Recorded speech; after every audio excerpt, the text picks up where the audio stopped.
And I know we this is not exactly what we said, but I'm just going to do the intro and then I'm going to present my course and then turn it over to you. It just makes more sense that way. Go ahead. Let me just get my screen share going. There we go. Okay. Can you all see my screen? Mm-hmm. Perfect. Okay. Just set this up. I like the Douglas Adams reference. I was going for the Good Place. Oh, right. I'm mixing up my pop culture references. It would be Don't Panic. This is a pandemic vestige. This was like my when they would first log into online school by fiat at the start of the pandemic. This is how I kind of started things up, and it stuck. All right, so I'm going to do a very quick, let me just give you the quick rundown. I'm going to do a really quick overview of what we mean when we say labor-based grading. I'm targeting 5 minutes. I've never explained anything in 5 minutes in my life, to my students' chagrin, but I'm going to do my best. And then I'm going to take you through my version of this. One thing that's very important is we are not envisioning this as a workshop. We're going to teach you a specific model or anything like that. I think 5 or 6 of us in this workshop are doing versions of labor-based grading, and we're all doing very different approaches. It's a very big umbrella. A lot of stuff fits underneath it. I'm going to show you one version. Jason's going to show you one version. And then we are going to spend the bulk of today just chat. And then if there's more specific stuff you want to talk about down the line, we can do more targeted workshops later. So when we talk about labor-based grading, I just want to kind of give a very quick primer. This is a big umbrella term that encompasses a lot of different approaches to teaching a course. And very, very generally speaking, what it refers to is decentering the idea of quality assessment. I use the scare quotes because quality can mean a lot of different things, and I want it to mean a lot of different things. But if you need a shorthand, think of a traditional grid style rubric with kind of lots of formal expectations. And in the place of that quality assessment, we instead center a labor assessment. Again, labor can mean a lot of different things, but the best way for kind of me to frame that is student behaviors. This can, again, mean a lot of different things to a lot of different instructors. Probably the most prototypical example of labor-based grading is something called contract grading. The classic Peter Elbow example of contract grading is your grade from 0 to a B is determined by, do you come to class? Do you do homework? There should be a slide for this.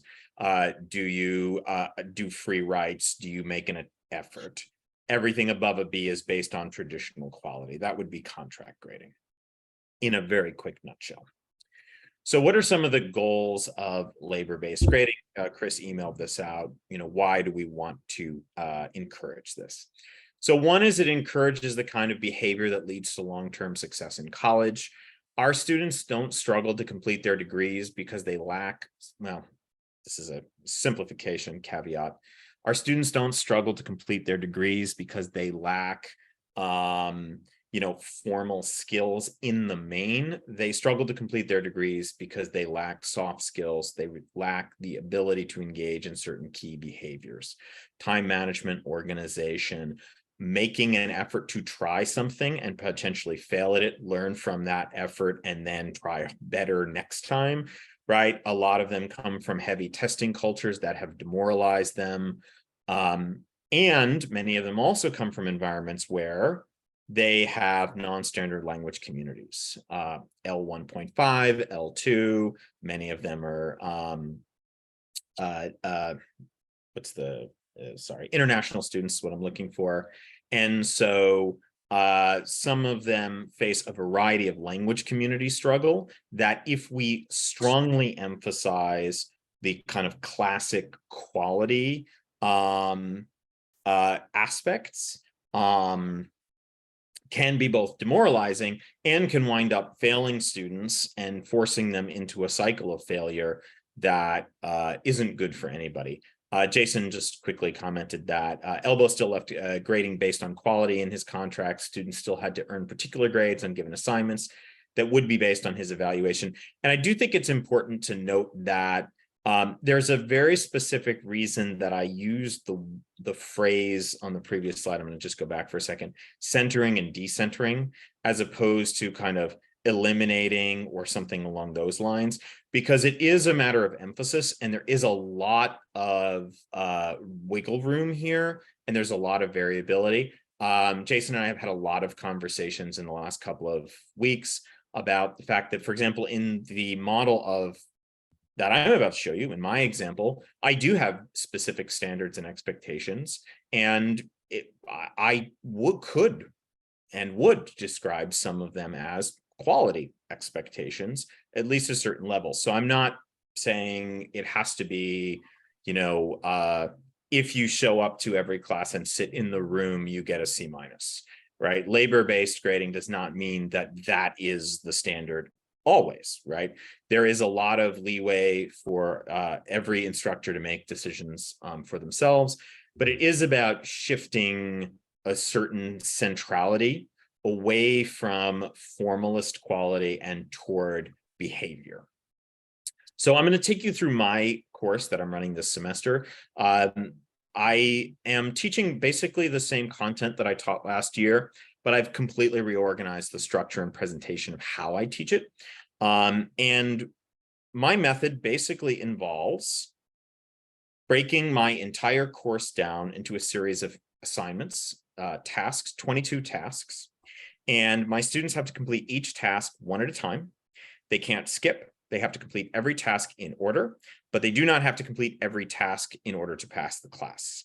All of these tasks are graded with only one of two grades, a 1, meaning it's done. There was no way for me to give them a cute little check mark or smiley face in Google Classroom. So it's a 1 for done, or it's just still missing. They have to keep working on it. So it's entirely based on, is it satisfactorily completed or not? As they work their way through the tasks, they move forward, and there are no individual due dates. They work at their own pace. It's semi-self-paced because I don't post everything at the start of the semester, but they work at their own pace. They have to complete at least 15 tasks to pass with a C minus, and if they make it to all the way to 22, they earn an A. Their final grade is entirely and exclusively based on how many tasks that they complete. And so essentially what a student's kind of progress in the class looks something like this. Is an actual student from I obviously didn't show you the name, but there's an actual student. So this student is completed and satisfactorily, I've accepted 11 of their assignments, and they've turned in 2 more. I looked at and checked, but didn't put the grade in for 12. And then I have to look at number 13 today, and the student is currently working on 14, and we can see that they have a few more in the queue. And so it's almost like a little thermometer. You'd have 8 more below this, and it's kind of like a little thermometer filling up over the course of the semester. So to remind me, I have gamified my course. It's like playing Mario. You beat level 1, you move on to level 2, and you just keep moving forward. Every one of these tasks has some sort of very specific criteria, but it's not until you get to the higher level ones, like assignment 18 is where the first kind of what you would traditionally describe as a rubric comes in. The assignments prior to that typically involve some sort of relatively accessible behavior, such as completing a free write or completing revisions. Some of them do have technical requirements, especially the assignments related to rhetorical analysis, and that can be a sticking point for students. So as I said, it's not necessarily no quality assessment. There can be places where you do say, this is important as an instructor. I am going to ensure that do meet certain criteria, and I'm going to scaffold around that. And then there are going to be other places where I'm going to put in some slack. And so those are individual choices. In order to keep my students on pace, they have one other element, and that's a labor log. And so bi-weekly, this semester, that turned out to be really great from their perspective, my students' perspective, and horrible for me. It was too much work. I'm going to do weekly labor logs next semester. It was too much for me. Bi-weekly, they check in with me to let me know what they worked on. This serves as kind of like a little mini self-assessment twice a week. And all they have to do here is they have to tell me what they did toward completing assignments or what they didn't do. So you'll notice that in this case, student told me in some cases that she did complete tasks. In some cases, she told me that she started on something but didn't have a chance to finish it. You notice that she had some momentum early on and then kind of fell behind. Sometimes the students will use this as an opportunity to report to me that they're struggling. Sometimes it's just purely emotional. She's feeling a little lazy on the 20th of February. Sometimes they will use this as an opportunity to report to me that they are having difficulty with the content itself. So this can be a way to get some kind of sense of where they're going, but it's also an opportunity for them to kind of self-police a little bit, where it's like, if they're telling me 2 or 3 or 4 times in a row that they're not getting work done, most of them start to realize that they have a problem and that they need to pick up the pace. It's not a coincidence that after a few entries, about 2 weeks of minimal work, the student all of a sudden starts to push through multiple assignments in a row. And so that's the last piece, is that, like, how do I keep them on track, even though it's semi-self-paced? And that's where the labor log comes in. So that's the model that I've been teaching. And so I'm going to turn it over to Jason to show you his model, which is very different than mine. And then we'll open it up to questions. Sure. Let me just share my screen then. Okay, everyone should be able to see that now, correct? Okay, so one thing I just want to know on just labor-based grading in general is in its current incarnation within the field of composition and rhetoric, it's really been a response to, in a way, to address systemic racism, right? I think that's a really, really important way to sort of understand this, because quality-based grading in the past has been shown, based on research, to disproportionately affect students of color. And these students are largely make up, right, our student body, which is why this is a very, very pressing sort of concern and something to be considering. And this is due largely to issues of students coming from different discourse communities, like, African-American language, or even, people who speak Spanish in the home, whose English isn't necessarily what we might consider conventional, being sort of given poor grades, as well as relegated into courses such as sort of basic writing and things like that, that we've done away with at this university, based on not being able to place a comma correctly or period somewhere or something like that, right? So that largely, this has been a response to that, as a way to sort of take the idea of the quality out of the equation, so that any student that is doing the work of the course can effectively pass the course. And that's sort of how I'm trying to handle labor-based grading within my own sections. I kind of look at it more so as risk management, because it allows me to maintain very high expectations for the courses and the assignments, while simultaneously allowing every student in the room the ability to be successful and even earn a very stellar grade, as long as they're willing to attempt the work and contribute to the course. You can see my grade breakdown here. I do not have as many assignments as Rob. One of the things I'm also trying to do in relation to this is also acknowledge their labor and try to reduce the amount of labor. I mean, embedded in this actually is a drive for me towards higher quality. Another way I'm doing this too is also having more writing labs and also reading labs in the classroom, which I can go into more detail if there's questions about that during the Q&A. But by reducing the overall workload, but then also sort of allowing them, of course, more time to work on assignments, allowing more intervention in the classroom as they're working through different aspects of the writing process. But then ultimately, yeah, so even students that would submit a grade that might not have earned, let's say, A, B, or C traditionally on an assignment, could still get complete credit for that assignment, as long as they're attempting to meet all of the requirements.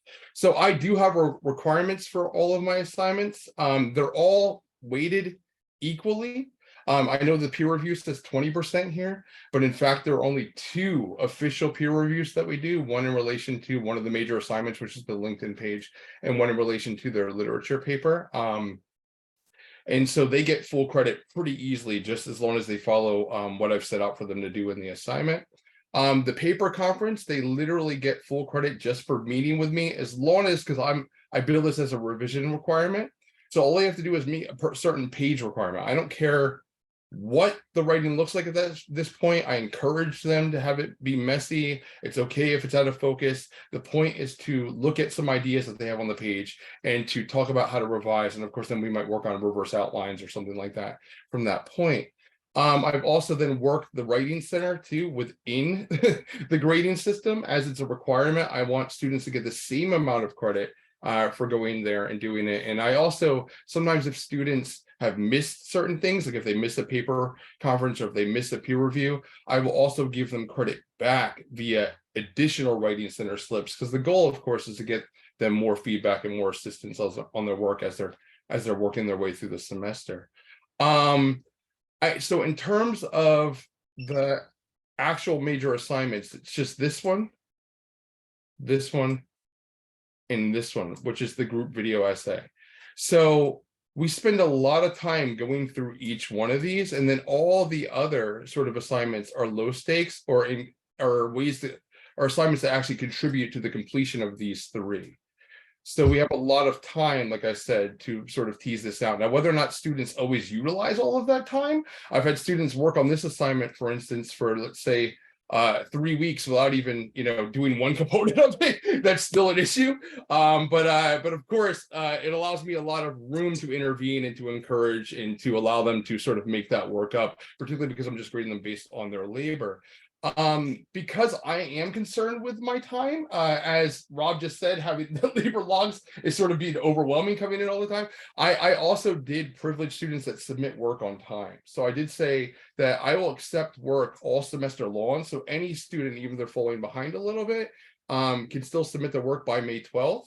That said, right, it's going to come in docked to a 70%. Now, that could seem harsh rhetorically to a student, well, 30% off my grade. It's really not, if you look at the fact that each assignment is only weighted 10%. So if it comes in late, it's only really taking 3 points from the cumulative GPA, but they don't know that right away. They don't seem to grasp that. And so therefore, it still incentivizes them to get in on time. And then I manage my own time, because then I can, I don't have things just coming in randomly all over the semester. And then I do then have, like I said, requirements for the assignments, and I do dock 10 points for each missing requirement. But again, I don't really consider this quality based, because I'm willing to sort of give them credit for at least attempting to meet the requirements. Let me give you an example. So if I go to my LinkedIn assignment here, which asks students to choose a fairy tale character. My course is thematized around fairy tales, and develop a LinkedIn page for that character.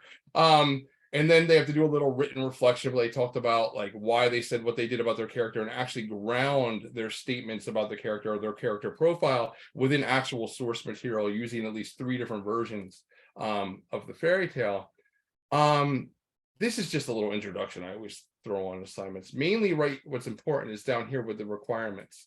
And I like to think that these requirements, yeah, okay, so they set out what I'm looking for, but in a way, they're also a type of scaffolding, because they act as sort of checklists for students. Like, do I have these specific things on the page? And I don't, again, care how well these things are done, as long as they have the headshot of the character there, they attempted a tagline, right? I give an example of a tagline there for the big bad wolf.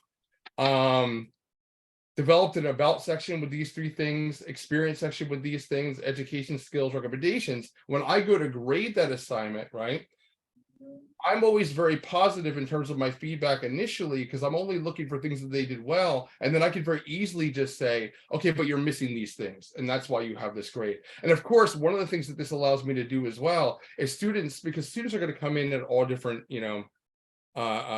ability levels, if you want to phrase it that way. So some students are going to do exceptional jobs. Some students are going to sort of struggle through it. Everyone can get their requirement or get the full credit as long as they're attempting to meet these requirements. But then it allows me for some students to give extra credit if they do particularly good jobs. And so they can even hold onto that credit for later on in the semester. Let's say if they don't have enough time to do as well good of a job on another assignment and meeting the requirements, and they can actually use that to sort of supplement the lower grade there. But again, even if you were to miss, 5 requirements here, you're at a 50. If it's weighted at 10%, you're only losing, right, 5 points from your cumulative GPA for the course. So a lot of room for students to be successful as long as they're willing to give this a shot. And I also, just to give you another example here on my literature paper assignment in the requirements, I even use the phrasing must at least attempt. Now, that ultimately does get me into an issue where I am sort of assessing a bit for quality, because I have to be able to gauge whether or not the student did in fact attempt. But attempt can mean many different things. For example, I have a student who has only been maybe speaking English for 2 years. She's very much struggling to understand the assignments and get through them. She's gone to the writing center multiple times. She's emailed me multiple times. She sent me multiple drafts. This student is in no way going to meet these requirements at all. But because of the attempt, she's trying, I'm still going to give her 100%.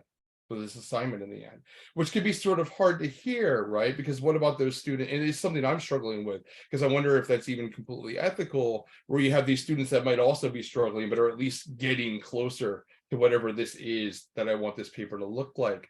But for me, if the goal of labor-based grading is to do away with sort of like issues, or attempt, right, to reduce the impact of systemic racism within the classroom, I feel like allowing her to earn full credit for the attempt is a stride in that direction.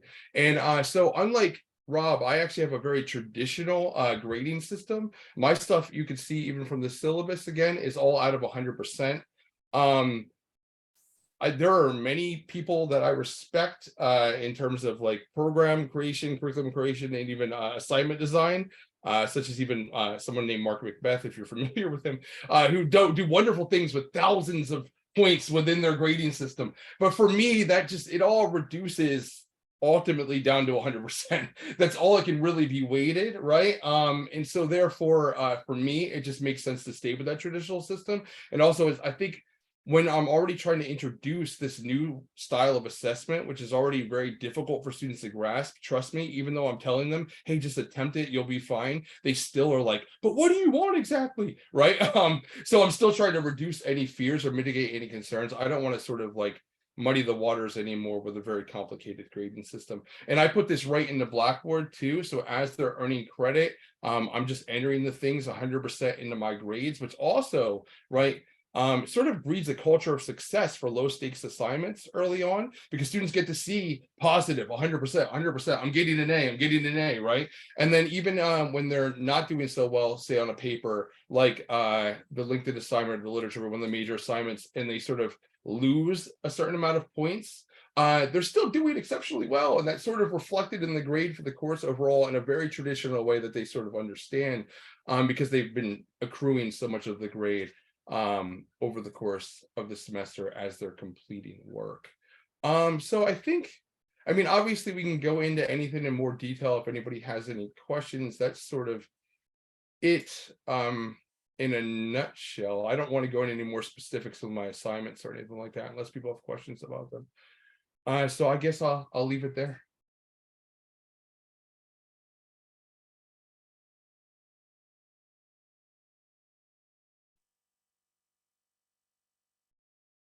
I didn't know if you wanted to pick it up, Rob, or throw it out the Q&A. Did you want me to throw it out the Q&A?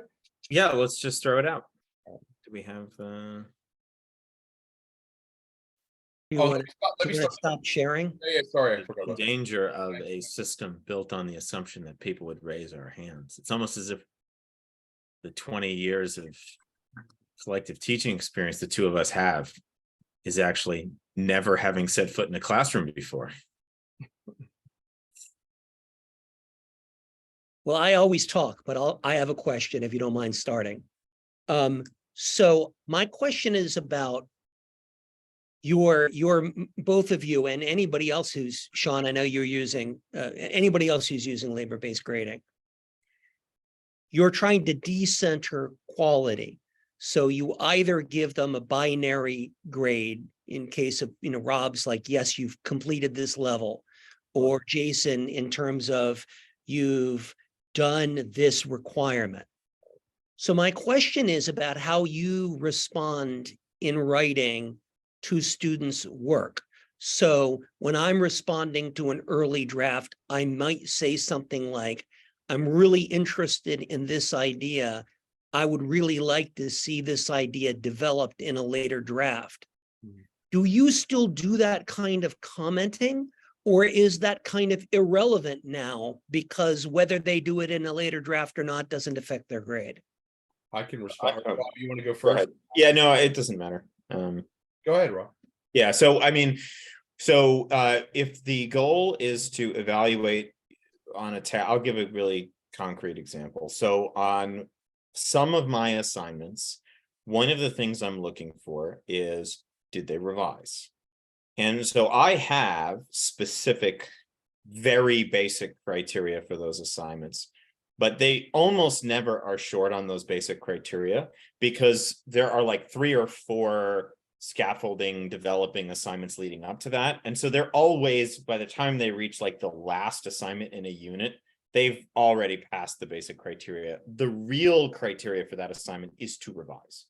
And so when I'm giving them, if I'm giving them written feedback, or if they're using, say, a worksheet to, develop a revision plan or something, whatever it might be, they have to revise. And so if they have to revise and I give them feedback, right, what I'm looking at is, did they apply that, right? And so that's not necessarily a quality assessment as much as did they.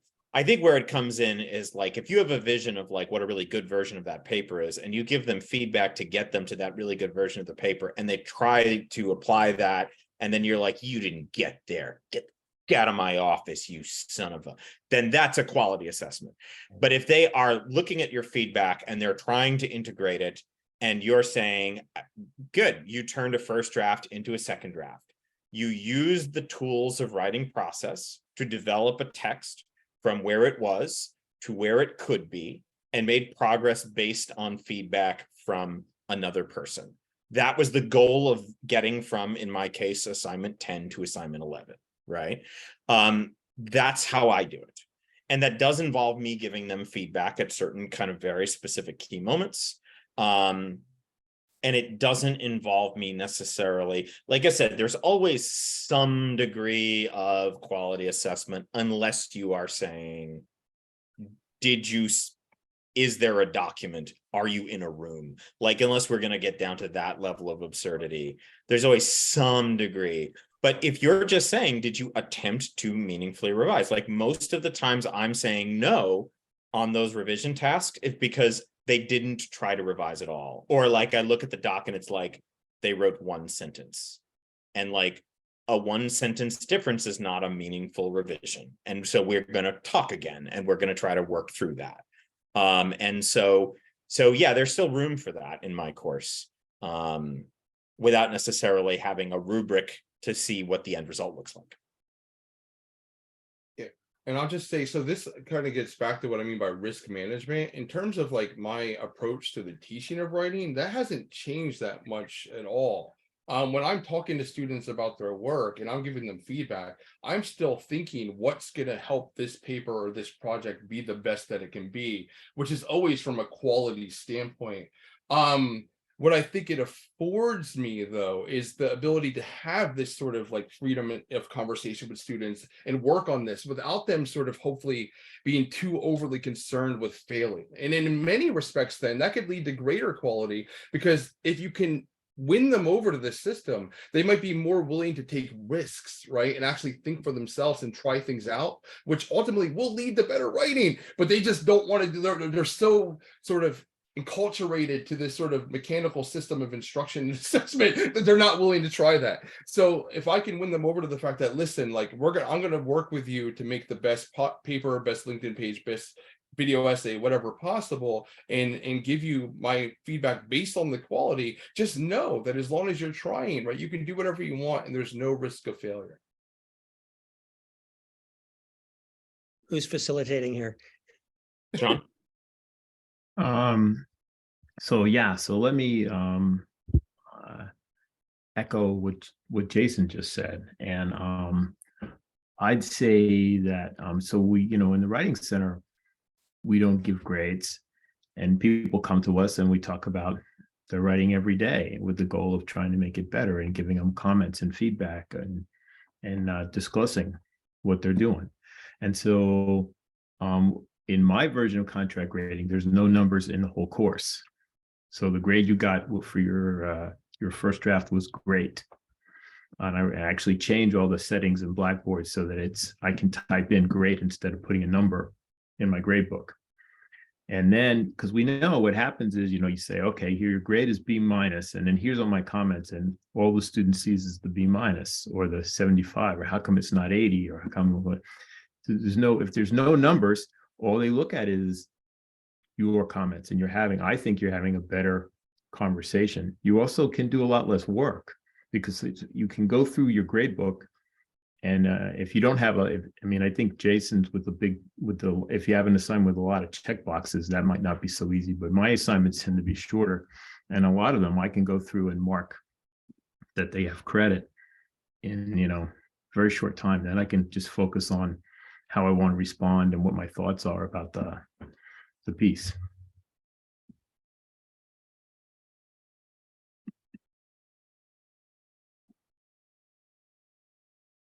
I just to follow up really quickly, I understand that about the number. That's why part of my commentary too, when I give students feedback, is also like, let's say they missed a few requirements and came out with a 60 on the LinkedIn assignment.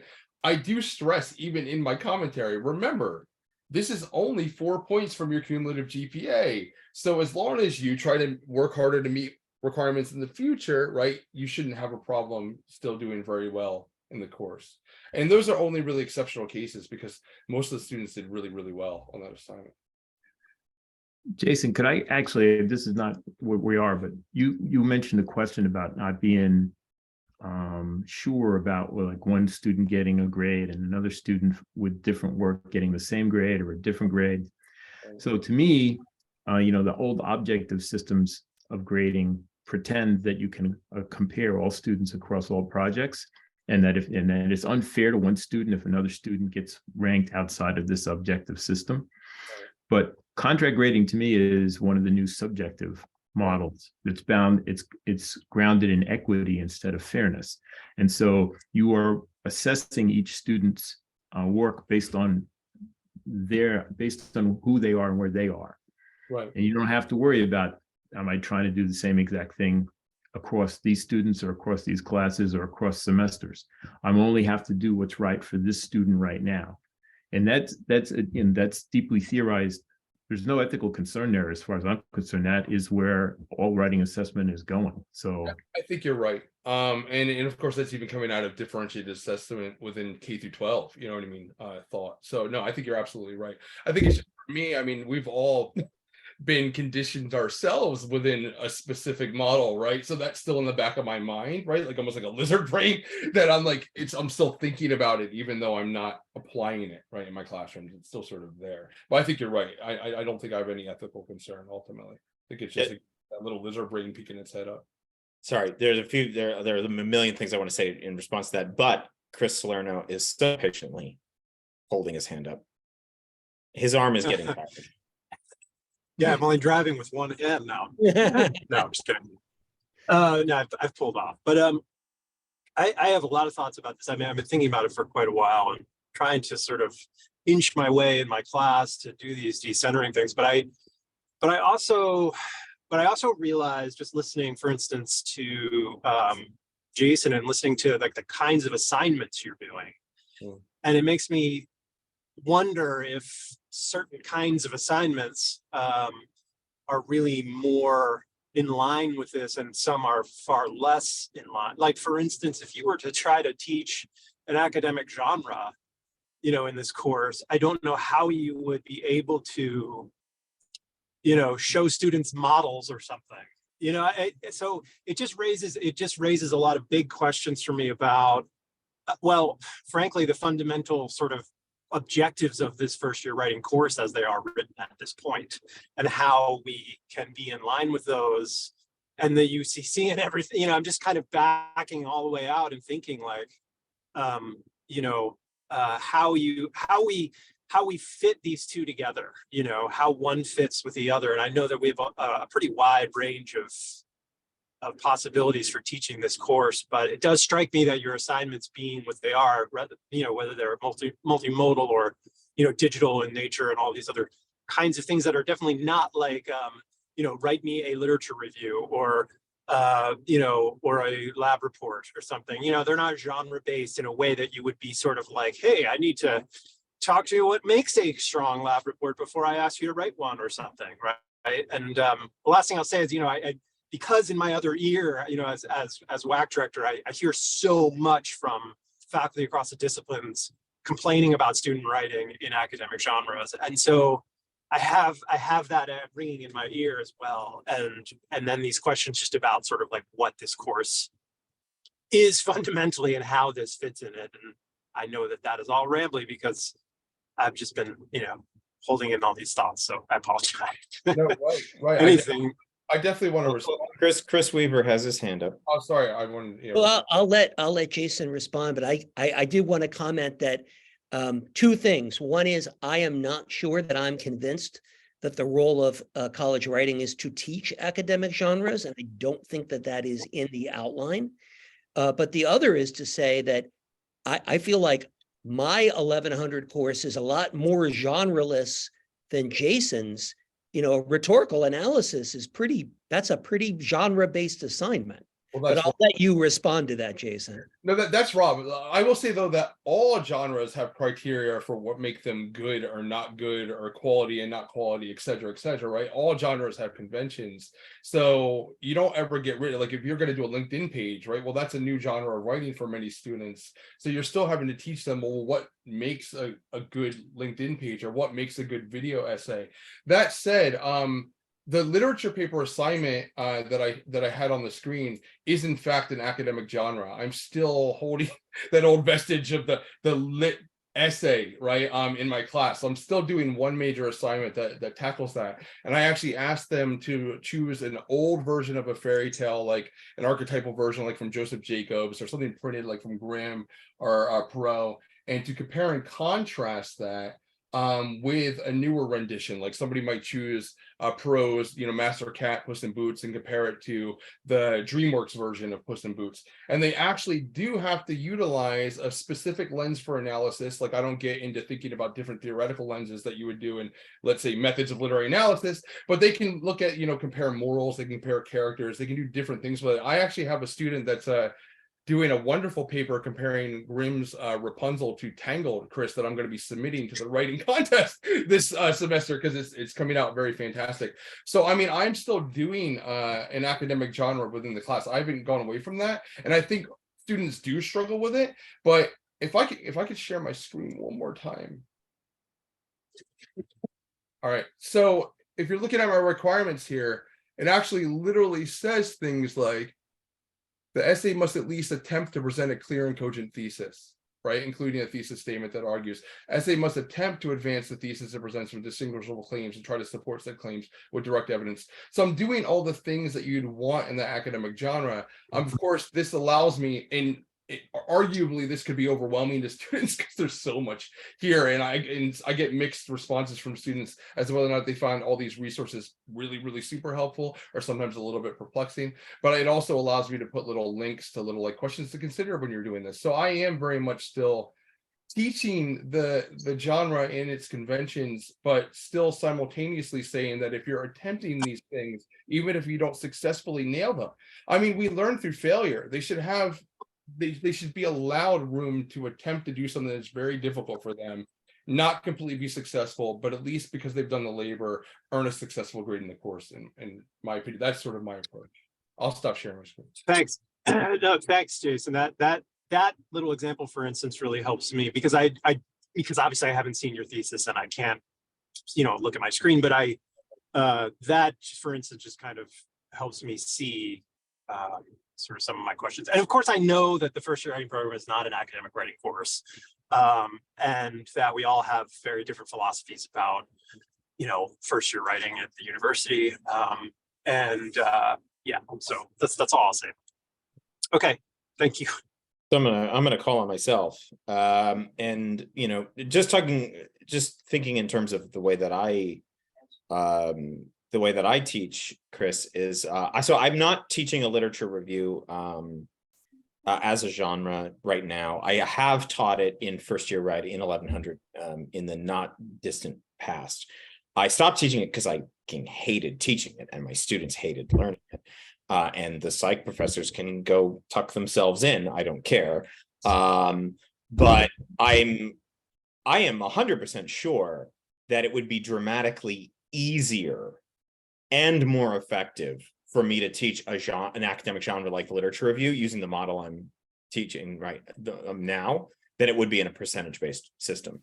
Because if you look at like an academic genre like a social science style literature review, it is a series of very small discrete behaviors. Right. That's really what it is, right? Find this article, find that article, summarize and distill, categorize into a series of like that's what it is. And it's boring and I hate it. But it can be diced and sliced even more narrowly and separately than essay writing can be, I would argue. And since labor-based work is so much about breaking things down into behaviors, the question then just is, are we valuing the students' engagement with those behaviors as opposed to the so-called quality of the product? And that's the fundamental question. And that fundamental question is going to come in no matter what the model is. And that is at the core of what we're talking about. But I don't think what we teach, like in terms of the content of the course, is at the core of whether or not a labor-based model can work. Chris Weaver, did you still want your hand up, or is that a vestigial? Yeah, but I've spoken more recently than Sean, so I'm happy to defer to him and go after him. Okay. Sean? So I'll just add on to, I think, what many of you have said about quality. I think you get as good work or better work without the grades. Mm-hmm.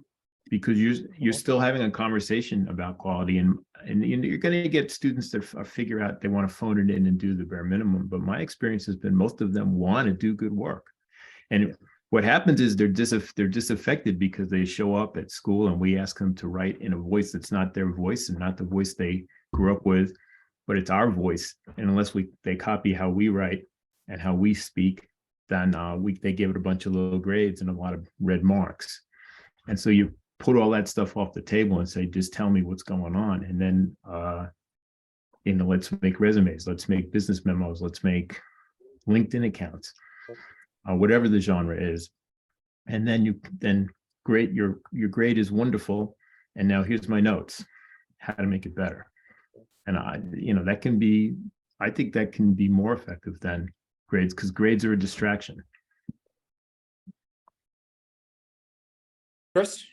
Yeah, I mean, I generally philosophically agree with the idea that we think grades push students in directions and motivate them and incentivize them in ways that I think probably they do not. So I'm sympathetic to that entire enterprise. But I'm going to still ask a fly in the ointment question. I just don't want it to be interpreted as a rejection of what we're doing.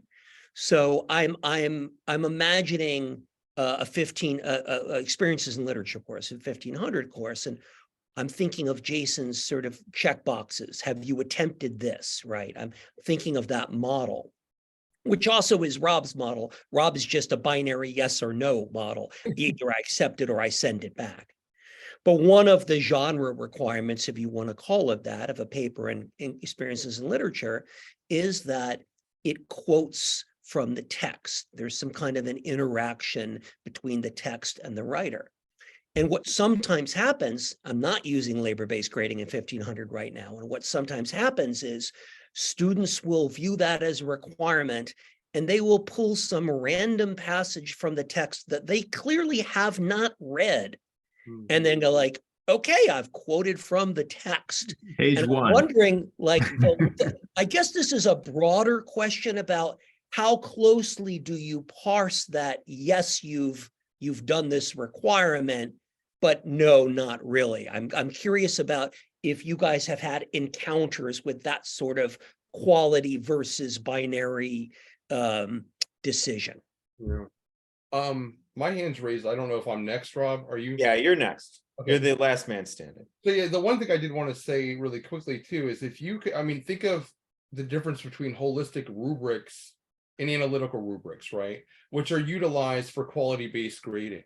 So that means an analytical rubric takes a quality-based grade by breaking down what is, I guess, a literature paper, if you will, into specific component parts. And if you could break it down like that for quality, you could certainly break it down for a labor-based system in similar fashion. So that's one thing, right? In response to Chris's question, which is fantastic, I would let it go because I can't know Right. why they're choosing the quotes they're choosing. It's far be it for me to say that the student's just being flippant.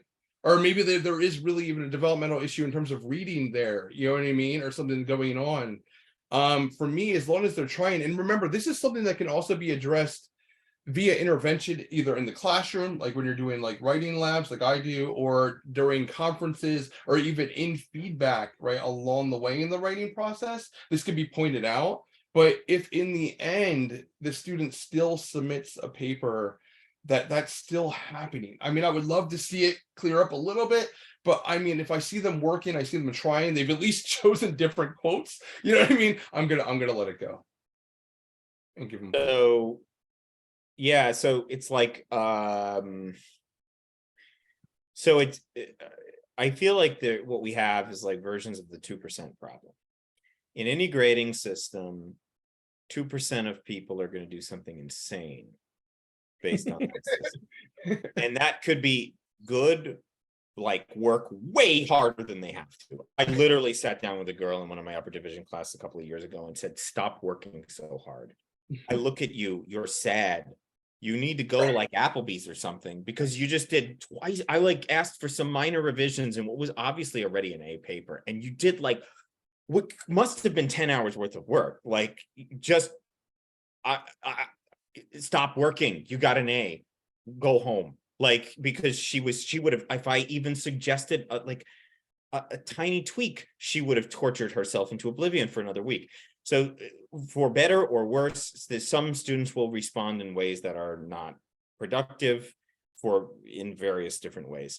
In my experience this semester, and I will put the caveat out there that anything I say about how my approach this semester is turning out should be taken with a grain of salt. I'm teaching 4 English 1100s in the spring.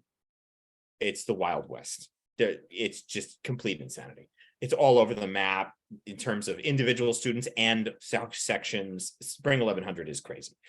I have seen very, very little attempts to like say game the system. Like, oh, but what if they just do a tiny amount of work and hand it in, and then you'll return it to them, and then they'll do another tiny amount of work, and then they'll hand it in again and over. No, it just doesn't happen, right? Like it's a thing that people are afraid of. Won't all the A students just do the bare minimum? For every student, and it's a tiny number, who does the bare minimum when I know they could do a lot more, there are 3 that I have to sit down and go, okay, I get that you can do 4 times what I asked for, but you need to start moving faster. We're running out of weeks in the semester because like, I'm just asking for a quick brainstorm and they're like, I don't do brainstorm. I will write a perfect edited paragraph in every one of your 7 brainstorm boxes. I will spend a full week on this brainstorm. And I'm just like, move faster. You're going to get a C+ and you could have gotten like a B+.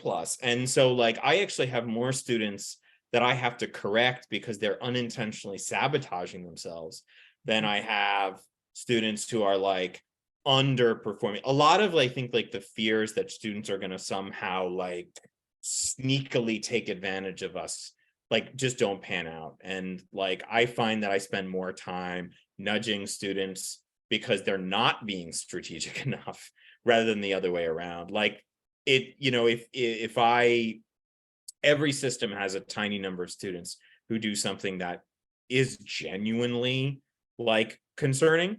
And if I do have someone who I think is like engaging in behavior where I'm concerned, like I do think they are just submitting a tiny amount of work to try to game the system, to try to like farm for a check mark, no problem. I'm just going to start torturing them. Hey, I think you're having trouble with this assignment. Let's have a one-on-one meeting in my office. We'll talk about it for 30 minutes. I'll give you extensive help. Yeah.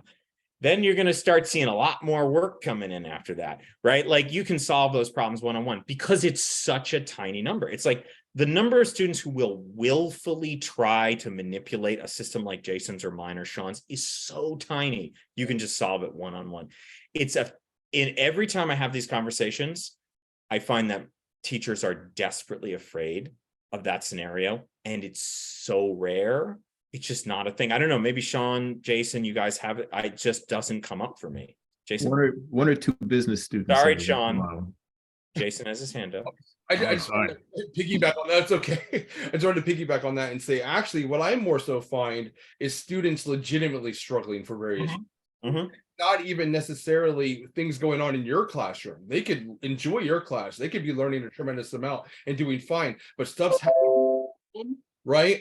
Stuff's happening with their family. I had a student who just lost her brother, right? I mean, one of the things that I think that this system allows for then is for these students not to fail the course, right?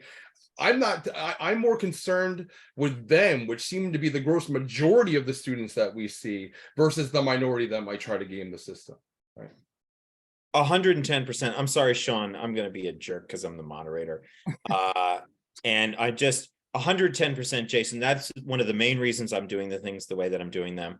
Somebody comes back. They've been sick. They've been in the hospital. Right. They had a financial issue. They had to take off 2 weeks, work a double shift so they could make their WPU payment. Right. Their mom, just had a extra hard round of chemo. I mean, we've all heard it all. We've all seen it all. They come back to me. They say, first thing they say to me, I'm sorry. And I think, are you fucking kidding me? You're sorry your mom had chemo? You don't have to apologize to me. I'm your English teacher. And then they say, is there anything I can do to salvage the semester? I said, what was the last assignment? Number 7. I said, here's what you can do. Number 8. Good. Yeah, right. Mission accomplished. You're now on track. Right. Take a look at the assignment instructions. We'll talk in 10 minutes. I'll come over and I'll sit with you. And that a big part of my design was just, if you fall off, you can get right back on, because everything is designed. You're just on the next rung in the thermometer. And I'm not touting my method as superior. I'm just saying a lot of what we do in the labor-based model is designed to be flexible with students who are struggling in one of the 1,000 ways that students struggle. Sorry, Jason, Tracy had her hand up. Oh, cool. That's fine. Go ahead, Tracy. Sorry, I can't find my hand to put up. That's so okay. I physically had to put my hand up. I'm doing the labor-based for the first time in my entire life because Sean talked me into it. I'm blaming Sean. So I kind of took his model and adapted it to fit my teaching style. The issue that I'm having is attendance, like huge issue with attendance. But like what both of you have already mentioned, a lot of it is what's happening outside of the classroom, taking grandma to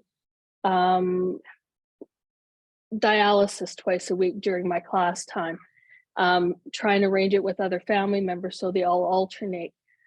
A lot of deaths in the family. I was just told today, one girl, her best friend committed suicide over the weekend back in her home country.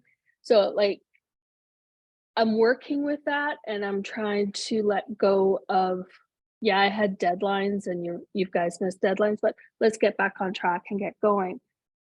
But I'm struggling with the attendance because attendance has been so bad for my class. So I actually kind of put it into the grading thing, and it's dropped everybody's grade significantly because I have people who've missed more than half a semester already. And I was just wondering, how do you guys deal with that?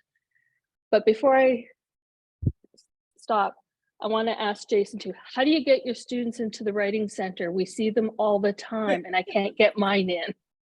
And I'm the coordinator there, I can't bribe them. It's funny because I am just bribing them essentially. It's because they've missed something. So they were out of class and missed a peer review assignment, or they missed their paper conference with me, or when they showed up for the paper conference, they didn't meet the requirement that I had set for that conference. So I always give them a way to, based on their labor, make up that credit. And a lot of times that's the writing center. For me, it makes perfect sense because they're getting more assistance, they're getting the feedback, and they're being able to revise, particularly with a complicated assignment like the lit review. The literature paper that I'm doing is very difficult for a lot of students. So I love the fact that I'm getting so many of them into the writing center to work on that assignment specifically. In terms of attendance, I mean, one of the ways I combat that, believe it or not, is how much I do put on the assignment in terms of resources for them, so that they can reasonably look at the assignment and see what to do, or at least even work with a writing center consultant, right, and go through the assignment and see what. And this I actually kind of got from Sean, because Sean at one point was starting to say, why don't you try to be a little bit more directive in your assignments? So I was like, fine, and I might have gone overboard at this point, but still, so that when they're out there on their own, right, they don't always have access to me, that they have a way to make up the work, particularly if they haven't been in class. So that's just one way, is making sure my assignments are very directive with a lot of resources for them. I've gone so far with that now that I completed one of the assignments totally by myself. It was my first time doing this LinkedIn assignment, so I wrote the whole thing out. I did my own model page, I did my own response to it, so they can at least see what it might look like when it's done. That I think is very useful for that. I still struggle with it. I have an attendance policy. I use it rhetorically to try to convince students to stay in the classroom, but it only works for so many of them, and for real reasons, right, that they're not there. Many of that were just articulated by yourself and Rob. So in terms of students actually just coming to class and getting them to come to class more, I do think an attendance policy helps. I think the fact that I do a lot of reading labs and writing labs in the classroom, so they're actually getting work done when they're there, helps, because it reduces the amount of homework. There's more incentive to be there. But I don't think you're ever, I find that you're never going to completely win that battle. And so that's why I'm like, okay, well, what are the resources I have for them when they're not going to be in class? Like, how can they reasonably still complete this course successfully if they're not in the room? And then I have to deal with how that impacts their grade on an individual case-by-case basis. I hope that answered. I hope that was helpful.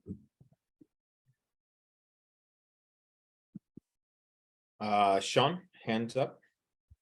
So, broadly speaking, you can make any kind of a labor contract and then use it to pummel your students. And so one thing that's embedded in the idea of labor-based grading, whichever form you use, is to have compassion be centered as a teaching value. And I write it. It's either in my syllabus, or it's in my contract, or it's in a separate compassion agreement that I sign with the students. And I find that it's very helpful for me, because I would have said I'm already a very compassionate teacher. But the fact that I have this little thing that my students all have to be compassionate, we all have to agree, and I have to be compassionate when I'm deciding what to do with, well, what about this absence, or what about this assignment that's late, or what about this thing? I often find that the compassion thing moves the needle in terms of how I look at it and how I respond to the student. Chris S. has asked a question in the chat that just says, do you think for more senior students, you should start to get more worried about adhering to the conventions of discourse communities? And I say, I've used the contracts for upperclassmen and grad students, and I think no. it's in my teaching. So when we're doing resumes, I give them notes about what will make the resume better in my view, but I give them full credit. So again, you can disconnect the grading from the notes and the conversation about what will make something more powerful and effective. And I think that's true at every level. I want to say one more. I just want to throw one item in, which is I also think this, and Chris S has done a lot of work on this. I think that labor-based grading is a very effective tool in a big toolbox of tricks we can use to teach in a world with AI. Because we're lowering the stakes from every assignment. Both you tend to lower the percentages. So once you start doing labor grading, you stop having like 40% portfolios, and you move down to like a bunch of assignments, and they're all worth about the same. So everything's lower stakes that way, and everything's also lower stakes because you don't have big rubrics and long lists of requirements for the writing. And with that reframing of your course and your goals, you reduce the incentives for students to turn to AI in ways that you don't want them to.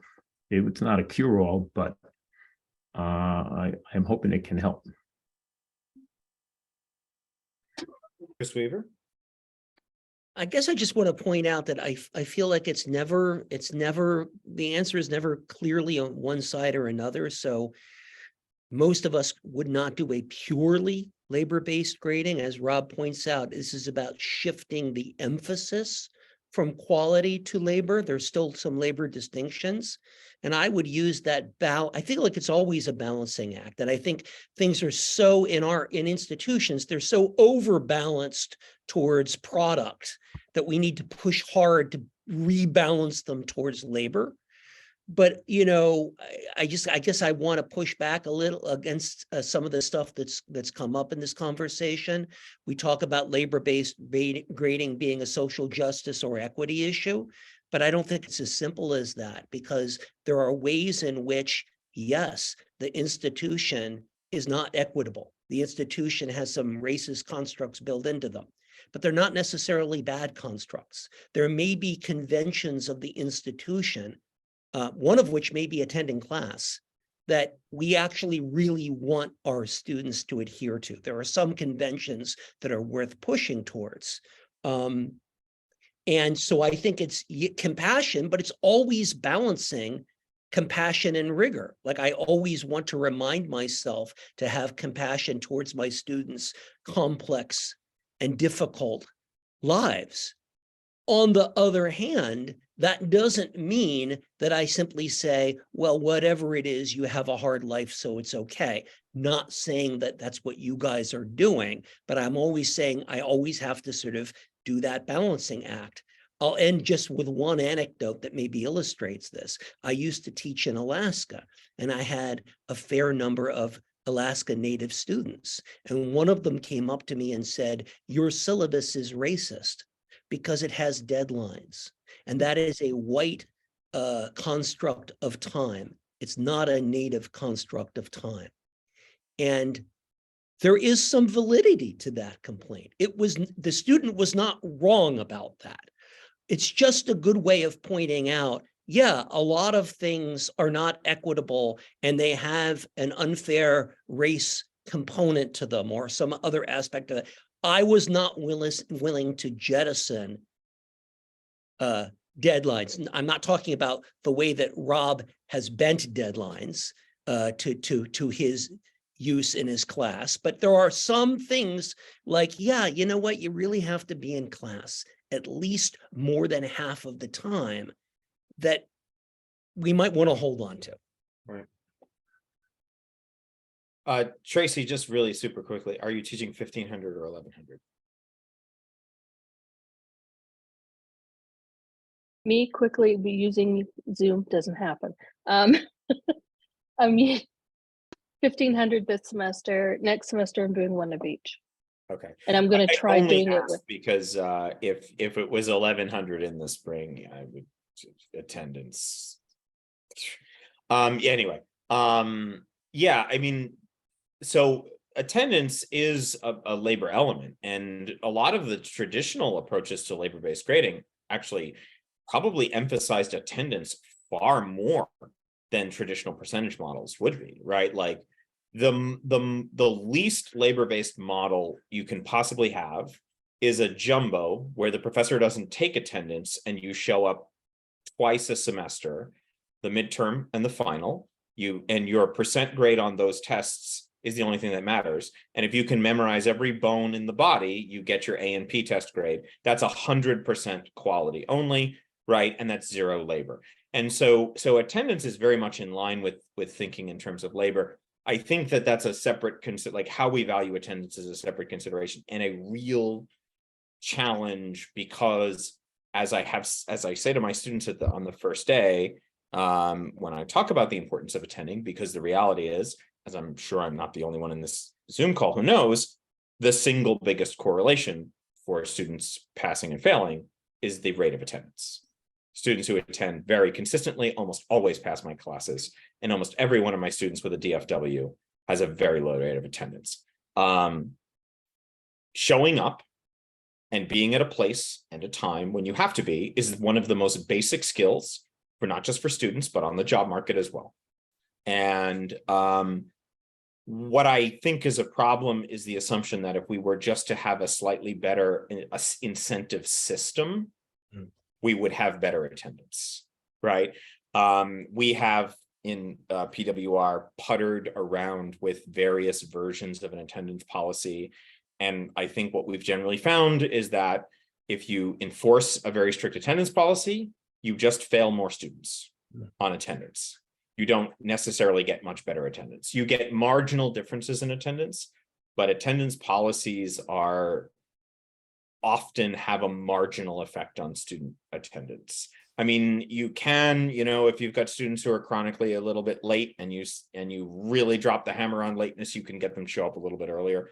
Most of our students, are not attending because either they can't or because they are severely deficient in the soft skills that are needed in order to get to a place on time. And those are not necessarily things that are resolvable via incentives. I very much take Jason's approach, which is my attendance policy is mostly rhetorical. It is there because if you have no attendance policy, that will create a problem. If you say attendance is optional, you will see a decline in attendance. I guarantee, I'll tell you that. It matters on that end. I don't generally, I will apply very minor penalties for attendance at the end of the semester, but I do not follow the letter of the syllabus. And what I typically do is I give the students opportunities to remove penalties by engaging in makeup work or other kinds of behaviors like one-on-one meetings with me or, makeup activities and things. These are all calibrated based on the fact that students who have missed a lot of classes are almost always behind on their work as well. So like I have a worksheet that is like right before the hardest assignment in the middle of the semester. And so I post that, it's assignment 8.5. And so like if a student I say, hey, look, missed a lot of class, but you can make this up. You just do assignment 8.5. I'll post it to you personally, or I'll email it to you or whatever, do the worksheet. And that's designed to help them do assignment 9. Because usually if they've missed a lot of classes, they probably missed the classes where we went over how to do rhetorical analysis. That's what assignment 9 is. Nobody would know that. Or they forgot, or they're so far behind. It's been like 4 or 5 weeks since we covered that in class. And so I use the attendance as a way to get them to do an activity that will help them to get back on track, or as an incentive to do a meeting, so like I kind of use it as a tool to get them back on track, and it becomes kind of a little point reward. But if anybody has an attendance policy that gets their students to attend really consistently, I'm all ears.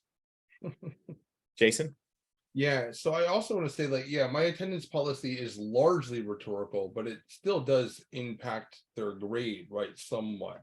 It's just like I said, I take that on a case by case basis, as to how much it's going to. Like, I have it very clearly articulated on the syllabus, a pretty draconian approach, which is anything over, you know what I mean, 5 absences, every absence over that is going to drop your grade a full letter.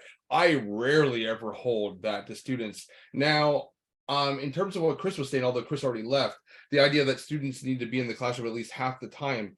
I have not ever had a student that's been outside of the classroom more than half the time past one of my courses. I just don't see, I mean, even with the amount of resources that I'm trying to provide outside the classroom, even with the help of the writing center, how that's possible if you're missing that much instruction, right? So that I don't even believe is necessarily a concern. I'm talking about the students that drift over 5, between like 5 and 10, you know what I mean? Something like that, absences, which does happen. But these students have still been in the classroom enough to where they can complete the course successfully, right? So all I'm doing is I'm not penalizing them that hard for that in the end, because something might have come up that they had to deal with and they just couldn't class at that time, or they got sick or something like that. But that's all. Oh, wait, there was something else I want to say in relation to what Ellen said about, wrote in the chat about the built-in deadline. I do think that we're not completely in control of all this. I mean, I think when we could talk all we want about attendance, but I mean, there are issues of like institutional credit hours and when things are due. We can be as flexible as we want to be, right, in the classroom with our deadlines, but ultimately, yeah, in terms of like, I know Sean, you allow for students to submit things well past, right, the last day of the semester. I'm a little weird with that because, you know what I mean, to me that's technically an incomplete, you know what I mean, and I don't know if I want to go down that road with a 1100 or a 1500 course that's based on process. This is a larger can of worms, right, that I'm opening right now, and room for much further discussion. But yeah, no, I think that we do have to be a little bit concerned with when we're thinking about even being compassionate with attendance, how much attendance is too much. But again, that's never real, or how much absence is too much in terms of like the actual face-to-face time in the class necessary to meet what qualifies as institutional credit hours. That being said, I've never had that really come up with any particular student, because any student that missed that amount of class that I have to be concerned with that was probably not going to pass anyway. So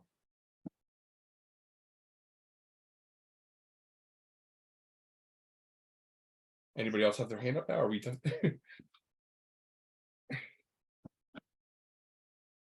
Sorry, no, and we're just about out of time and people are leaving to go teach. So this is probably a good time to adjourn unless there's any specific final questions. I just have a quick question. You know, I was over at our annual advisory board meeting for the College of Education, so I'm sorry I was late.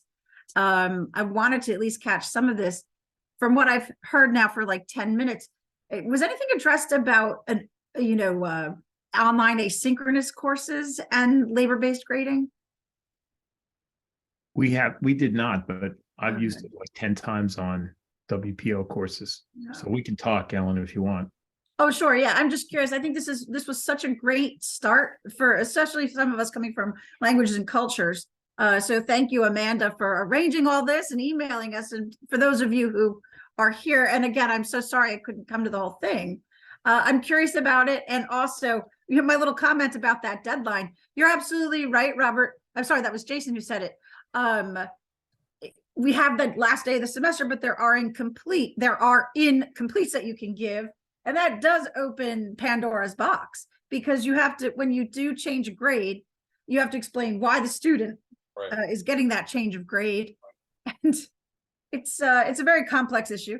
So I'm very grateful that this conversation's already been started way before we arrived. And I'm looking forward to learning more about it. I appreciate it. All right, excellent. Thank you, everybody. And we will have a recording, Amanda will. All right, I think that's it, right? We're all good.